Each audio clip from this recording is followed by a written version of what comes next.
Kurbançılık kılganda negizden kurbançılık eğer bir adam kurbançılık kılam dey turgan bolsa, kurbançılık bir adamdan bir koy. Bir adam özü жалгыз kıla turgan bolsa, bir koydu bir adam özü жалгыз gana soyulat eken, iki adam je üç adam bir koydu birigip soya albayt eken, anda kurbançılık ötpeyt eken. Al эми uy je bolboso tö bola turgan bolsa, anda uy je tönü bir adamdan 7 adamga çeyin birigip akça toplop turup, bir uydu je bolboso bir tönü alıp turup şerik bolup soysa bolat eken. Эми ошол şerik bolup soygon учурда дейт. Masalan 5 adam bir mal satıp aldı dagы, 5 adam şerik bolup bir uydu soyuştu.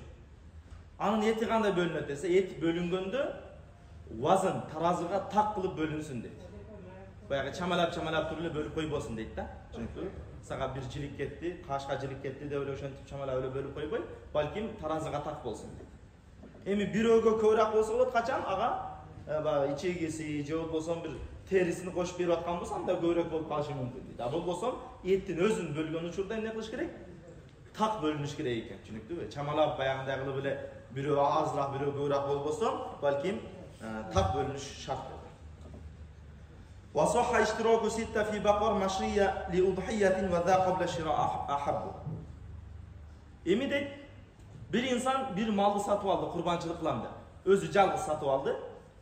Өзүңүз мисалы bir малды курбанчылык кылам деп сатып алдыңыз. Анан жаныңыздагы досторуңуз же туугандарыңыздан bir экөө мына ушул малыңа шерик болоюн деп өзү bir адам сатып алган, бирок алар кийин кошулса жарайт экен.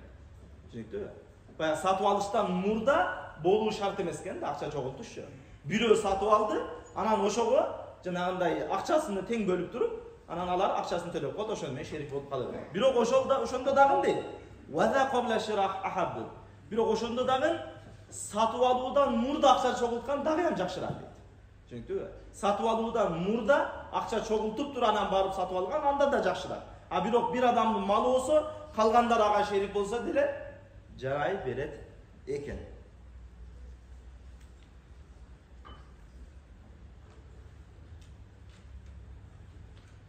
وصح الجذع من الضأن والثني فصعد من غيره وهو ابن الحول من الضأن والمعز وحولين من البقر. Эми дурус болот дейт. Кой эчки боло турган болсо, кой эчкини союп аткан учурда жашы 1 жаштан жогору болсун деди. Ал эми уй боло турган болсо, ал уйдун жашы 2 жаштан жогору болсун деди. Ал эми төө болсо, төөнүн жашы 5 жаштан жогору болсун деди. А бирок койлор, эгер 6 айлык кой боло турган болсо, 6 айлык кой 1 жашар койлордун арасына кошкон учурда айырмаланбай турган деңгээлде чоң кой экен. 6 айлык өзү, 6-7 айлык, бирок чоң, семиз, жакшы чоңойгон, жакшы семирген 1 жашар койлордун арасына кошсоңуз, айырмаланбай турган деңгээлде чоң кой. Бирок өзү 6 айлык жашы. Ал деле жарай берет деди. Ал деле боло берет экен. وتذبح الثولاء والجماء والجرباء لا عجفاء وعرجاء لا تمشي إلى المنسك. Эми союп аткан учурда эгер койдун мисалы алдыңыз, алган учурда башына бирөө бүр урган болсо, не болуп калат? Айланбаш болуп калат. Айланбаш койду сойсо болот экен. Баш айланбаш болуп калган болсо, анын зыяны жок деди. Ал эми андан сырткары экинчиси мүйүзү жок. Өз негизи эң жакшысы курбанчылык союп атканда. Эгер кочкор союп турган болсо, мүйүздүү кочкор сойгон жакшыраак. Эми бу курбанчылыктын тарыхын билесиздер. Исмаил алейхиссалам менен Ибрахим алейхиссаламга такалат. Мына ошол мезгилде асмандан түшкөн Жибрил алейхиссалам мүйүздүү кочкор алып түшкөн. Мүйүзү бар кочкор алып түшкөн да. Ошонун себептен эмне сойгондо негизи мүйүздүү кочкор болгону жакшыраак. А эми мүйүзү жок болсо деле жарай берет экен курбанчылыкка. Андан сырткары эгер кой өтө арык же өтө бир баягындай титиреп калтырап калган кой, жанагындай соя турган жерге өзү басып бара албай турган деңгээлде болгон болсо, ал кой жарабай калат. Чөнки өтө арык болуп туруп, жанагы сойгон жерге өзү басып бара албай турган деңгээлде арык боло турган болсо, ал кой жарабайт. Дагы ушул жерге бир нерсе айтып өтөлү.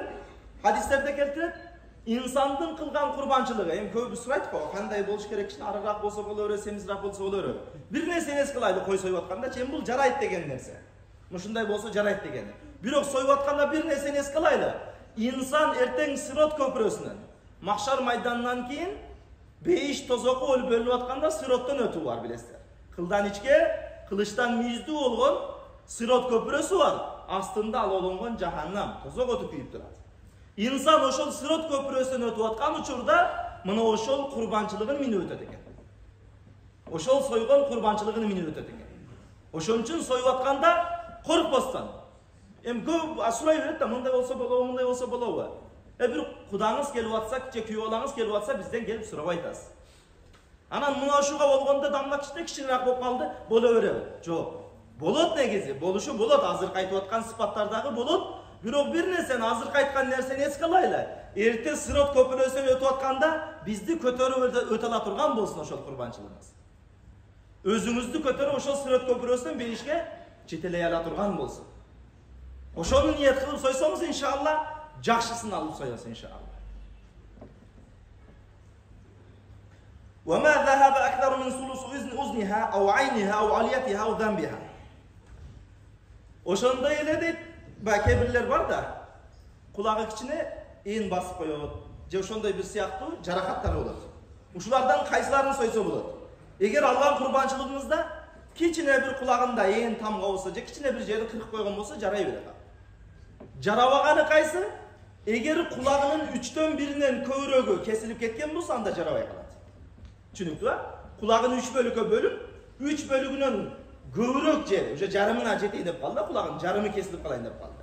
3 бөлүгүнөн көбүрөгү, 1 бөлүгүнүн көбүрөгү кесилип кеткен болсо, анда ал курбанчылыкка жарабай калат экен. А эми кичине ээн басып койгон, кичине тамга басып койгон, кичине бир жерин кыркып кое турган болсо кулагынын, анда зыяны жок. Ошондой эле баягы куйругуна карышкыр тиштеп алган болушу мүмкүн, ит тиштеп алган болушу мүмкүн. Ошондо дагы куйругунун 3төн 1-нен көбүрөгү кетип кала турган болсо, анда ал дагы жарабай калат. Же болбосо уйдун куйругу бар, узун куйругу бар. Анын дагы 3төн 1-нен көбүрөгү кесилип кеткен болсо, ал дагы курбанчылыкка жарабай калат экен. 3төн 1-нен азырагы кесилип, кичине бир жери кесилген, азыркы айтып аткан кулагынын бир жерине ээн басып койгон болсо, анда анын зыяны жок, курбанчылык кылса жарайт экен. وإن مات أحد سبعة وقال ورثته اذبحوا عنها وعنكم. Эгер дейт 7 адам биригип бир курбанчылык сое турган болсо, 7 адам биригип. Анан 7 адам акча чогултту, бир уйду алды, курбан айтып күтүп аткан мезгилде арасында бирөө кайтыш болуп калды. Кандай кылыш керек? Арасында бирөө өлүп калды, бир инсан, 7 шериктин бирөөсү. Анда айтып атат, эгер 7 адамдын бирөөсү өлүп кала турган болсо, ошол өлгөн инсандын мураскорлору мейли ошол атам кошкон акчаны ошого калтырдык, биз ыраазыбыз. Ошол өзүңөрдүн жана атамдын атына муну ошол курбанчылыкты сойгула деп мураскорлор уруксат бериш керек экен. Мураскорлор уруксат берген болсо, анда мына ошол 7 адамдан сое берет, ошонун атасынын атынан иншалла кете берет экен өлгөн адамга. وإن كان أحدهم كافرا أو مريدا لهم لا. Эгер дейт шерик болгондо мына ушул нерсени билиш керек, дагы бир нерсе. Эгер 7 шериктин бирөөсү, же 6 шерик, кыскасы бир 4-5 адамды бир уйду сатып алдыңыздар, 4-5-7 адам. Ошол шериктердин бирөөсү кафир болсо, мусулман эмес болгон болсо, же ошол 7 шериктин бирөөсү мен эт жейин деген максаты болгон болсо, анда 7-өн тең курбанчылыгы жарабай калат. Ушул жер апасынын жери бар экен. Түшүндүктүбү? Шериктерди тандап атканда жакшы тандайт экенбиз. Эми мейли мусулмандар менен соёбуз негизи. Кафир болбосо керек. Бирок арасында бирөөсү эми бир эт жейин деген максаты болгон болсо, калган 6-өн дагы курбанчылык өтпөй калат. Түшүндүктүбү? Ошон үчүн шерикти тандап атканда эң негизгиси Аллах ыраазылыгы үчүн шерик болгон адам болуш керек. Түшүндүктүбү? Аллах ыраазылыгы, эт жакшы чыксын, эт жакшы болсун, жакшы эт көбүрөөк тийсин деген сыяктуу максаты болбосун. Аллах ыраазылыгы үчүн курбанчылыкка эртең Сироттон бизди өткөзсө болду деген инсан болсун. Айылда бир демилге кылдык, аны да кошо өтөлү. Ушул баягы эт жейин деген максатты жок кылыш максатындачы. Айылда иншалла лагерде азыр ушул такта окуп аткан 70тен ашуун эркек бала бар лагерде. Ошол учай каникулда окуп аткан талабалар. 50'den aşık kız ballar var. Ağada лагерь açkanız. Gülbar ayında hazır şu tapta sabak ketip otadı. Gülbarda ayıldağı cemaat kayttık. Eğer uşul nersege koşulam degenler bolsa, men özüm bir 7 adamdın birisi özüm bolayın. Kalgan 6 adam çığa turgan bolsa, kurbançılık akçаны çoğultaylı dagın, büt bardık etti, medresege ötközüp bereli, özümüz albasan. Etçeyin degen maksat bolboydu hiç kimisinde. Janağı korkunuştan kutula tolup turdu. Öz negizi jese bolat übürösü menen, birok negizgi maksatı al bolsa jarabay kalatken da. Oşol maksatta men ayıldagılarda ayttım, kegile, jete öz biri geldi dagı, emne kılaylı? Oşol talabalarga, studentlerge, medreselerge, emne kılaylı? Kurbançılığımızı alıp barıp bereli bardığını. Makul dep, hazır inşallah 2 cemaat çoğuldu, 7'den 14 adam çoğulup, 2 mal alınıp koyuldu. Eğer uşunda kılam degenler bolsa, kayrılsanızlar bolot ağadağınça. Medresege, talabalarga alıp barıp berem degenler bolsa, oşol talabalarga jetkizip berem degenler bolsa, kayrılsanızlar öte jakşı bolot. Sözsüz türde hazırkı berip atkan nersede, kurbançılık kılıp atkandaçı, sözsüz ilim ahıllarını söz esten çıkarmаңыздар. Тура эми баягы интернеттерде жүрөт жана bir bölümünü öz alsın, bir bölümünü übülösüne versin, эме тугандарына берсин, bir bölüm koşnalarına versin депчи. Бул деле жакшы bölüm. Andan da жакшы bölüm var. Bir bölümü sözsüz medresege, sözsüz talabalarga barsın. Mындан ашыгы, mындан dagın abzellarağı bolboyt tuganda. Түшүнүктүүбү? Себеп ал talabalar келечектеги İslamдын bayrağını көтөрүүчү insanlar. Gelecekte İslam'da korkucu insanlar. Gelecekteki alımlar alar. Gelecekteki insanlardı jakşılıkka başlap jamanlıktan kaytarıcı, hakikatte aykırıp aytuçu insanlar al gelecekteki inşallah. Mına oşol insanlardın salımına sözsüz mına kurban aytlarda kaysıl jerde özümüzdün jergebizde jakın jerde bir medrese bula turgan bolsa sözsüz bir bölügünü esten çıkarmаңыздар tuganda. Medresege ilimdin örçüş üçün, dindin örçüş üçün, talabalardan önügüş üçün alıp barıp bergenge sözsüz hareket kılayla. Sebep bu talabalarga berilingen nerse bu muhsinlik daraja, bu jogoru daraja olur tuganda. Emi buga çeyin ama ayttık, orada gelgende aytalı. Hadis var o janağı, Durratun Nasihin degen kitaplarda geledi, Mishkat Masabih'te geledi, dan bir neçe kitaplarda görgönbüz. Al hadis kanday, kıyamatta de 4 türlü insan 5'tin darvazasını men birinci kiremde talaş kalat deydi. Alar kimdir? Acılar, alımlar, muhsinler, jana mujahid, Allah yolunda şehit bolgan insanlar. Allah Taala Cibril aleyhisselamga aytadi. Barıp, mına oşol 4-önün arasında adiletlülük menен hüküm çıkardı. Kimisi birinci 5'ke kirүүгө tatıktı olsa, alardı 5'ke kirgiz dedi. Cibril aleyhisselam gelip acılardan soraydı. Sizler emne mal kıldыңар? Acılar aytadi. Biz Allah yolunda mına oşol akçabızды sarptap, uaktыбызды sarptap, Allah'tın Ka'batullah'sın ziyaret kılıp geldik. Farz amalını atkarıp geldik. Acılardan soraydı. Bu acılıktın soğuşun çoğum ekeni kimden uktыңар? Alar aytadi, alımlardan uktuk deydi. Anda alımlar ustazlarыңар turbay, adep sактабайсыңар. Ustazlarыңарга жол бергиле, ustazlarыңар birinci girsin. Silerde bul jolga başlagandar oşolor eken bu. Acılar aytadi, meyli, ustazlarыбыз birinci girsin. Andan keyin muhsinlerge barat, alar da oşo sözdü aytadi. Keyin mujahidlerge barat, alar da oşol sözdü aytadi. Anan akırı kelip, alımlarga kelet dagın, sizler bulardın bardığın jakşılıkka başlagan sizler ekensiңер. Sizler 5'ke birinci kirgile dep Cibril aleyhisselam aytkanda, alımlar aytadi, "Jok, tokto" deydi. Bizdin bu alımdık darajabızga жетишибизге sebepçiler var. Al sebepçiler kim? Al sebepçiler mına oşol biz student mezgilimizde, talaba mezgilimizde bizge moralny, materialny jaktan jardam bergendir. Eğer alar bizge etibizdi alıp berbegende, kitabımızdı alıp berbegende, kontragımızdı төлöp berbegende, biz dagın adamlarga oşop dünyanın arkasından ketetilek dagın ilim okuy alбай kalat elek. Bizdin ilim okuşubuzga birden bir çoğ sebep oşol biz student bolup жүрgөн mezgilde bizi karjılagandar. Mına oşolor bizdin alımdık darajabızga sebepçi болгондор oşolor. Oşolor birinci kirsin. Oşonda Cibril aleyhisselam en birinci oşol talabalarga jardam bergen muhsinlerdi birinci kirgizip andan keyin alımlar, andan keyin başkalar kelet eken. Oşol alımdın dagın ömür boyu kılgan ibadatının, ömür boyu insanlarga kança vaaz nasihat aytsa, kança şagird çıkarsa, kança adamga savak verse, kança kitap yazsa, kança kitap okusa, oşonun bardığına sebepçi olgan bu studentlik mezgilinde aga salım koşkan insan tuğan.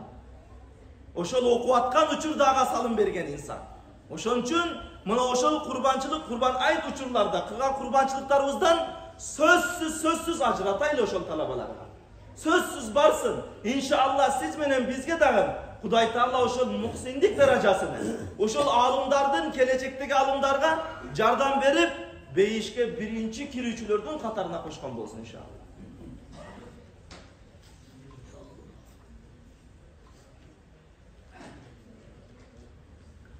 Андан кийин ваддабху биядихи ин ахсана ва илла амара гойру.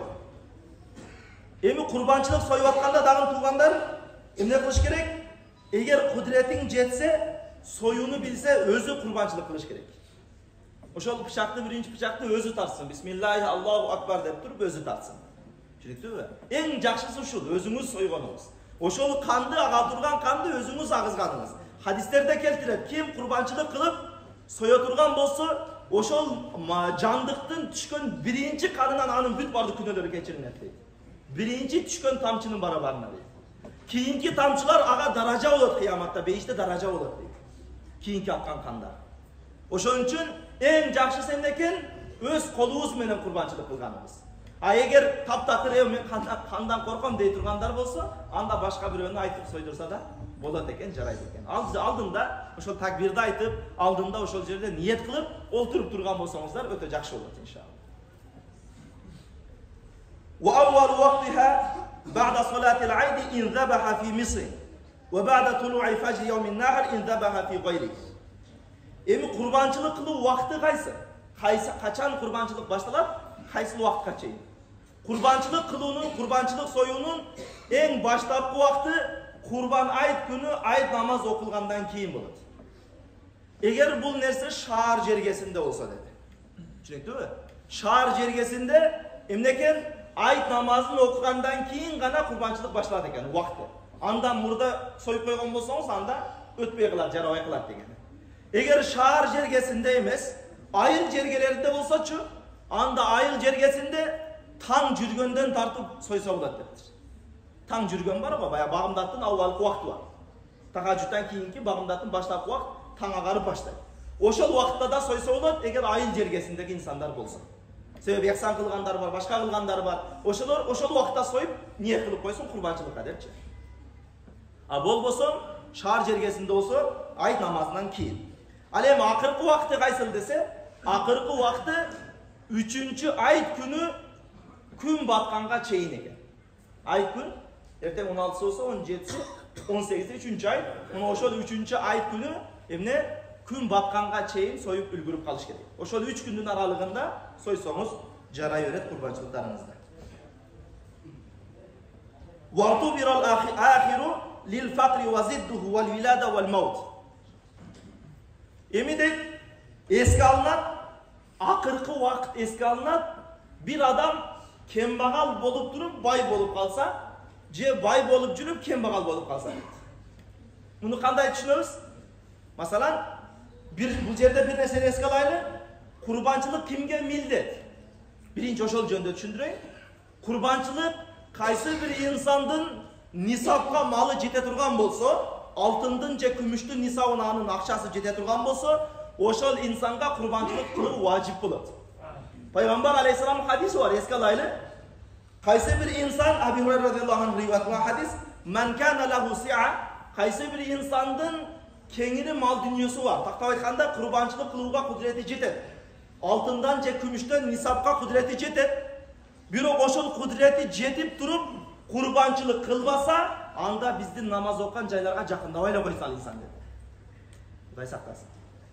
Кимдин курбанчылык кылууга кудурети жетип, анын нисапка кудурети жетип туруп, курбанчылык сойбосо, ал биз намаз окуган жайга, мечиттерибизге жакындабай эле койсун деди. Наудубилла. Эми кимге курбанчылык важип десе, күмүштөн же алтындан нисапка акчасы жеткен. Эми алтындын нисабын ала турган болсо, көбүрөөк акча.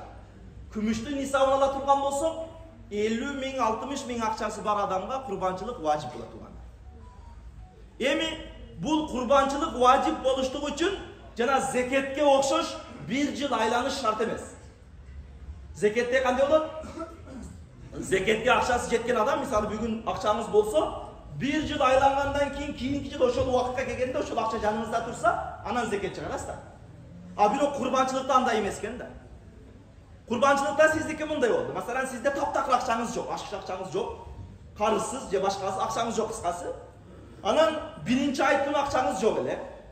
Экинчи айт күнү акчаңыз жок эле. Акыркы убакытты кайсы дедик? Үчүнчү айт күн батканга чейин дедик. Үчүнчү айт күнү сизге 60 миңден акча көбүрөөк акча тийди, кандайдыр бир айлык тийди, башка болду, акча тийди. Автоматически сизге важип болду. Же болбосо анын тескериси. Биринчи айт күнү сизде акчаңыз бар эле, бай элеңиз, курбанчылыкка кудуретиңиз жетет эле. Экинчи айт күнү дагы курбанчылыкка кудуретиңиз жетет эле. Үчүнчү айт күнү кандайдыр бир апат келди дагы, акчаңызды жок кылып алдыңыз. Сизге эми курбанчылык важип эмес. Курбанчылыкты айттымы? Жанагындай 1 жыл айланыш деген нерсе шарт эмес. Ошол курбанчылык важип болгон күндөрдө сен колуңда нисап, күмүштүн нисабында болгон акча барбы, жок, ошого эле каралат. Карыздан сырткары бирок. Эгер карыздан сырткары эмес болгон болсо, ага каралбайт, түшүнүктүбү? Карызыңыз жок, ошол күмүштүн нисабына же алтындын нисабына жете турган акчаңыз колуңузда курбан айт күнү тие турган болсо, ошол күнү сизге курбанчылык союш важип болот. Эми пайгамбар алейхисалам азыр хадисте айтайын, кимдин курбанчылыкка кудурети жетип, курбанчылык кылбаса, наузу билла, биздин намаз окуган жайларга келбей эле жакындабай эле койсун деди. Бул өтө каттуу айтылган хадис турганда. Ошон үчүн ар бирибиз курбанчылыкка кайдыгер болбойлу. Күнөөлөрдүн кечириле турган бир майрам келип атат. Күнөөлөрдүн кечирилип, бейиште даража боло турган, эртең биздин сыроттон өткөзө турган бир мүмкүнчүлүк берилди. Мына ошол мүмкүнчүлүк берилген учурда ар бирибиз ошол мүмкүнчүлүктөн пайдаланып калайлы турганда. Андан сырткары эми мына ошо эртең айт намазы келип атат. Айт намазында дагы айтылына турган кээ бир маселелерибиз бар. Айт күнү эмне кылыш керек? Кээ бирлер айтат го, жана жеп барыш керек экен, жебей барыш керек экен деген сыяктуу бир немелер бар да, талаштар бар.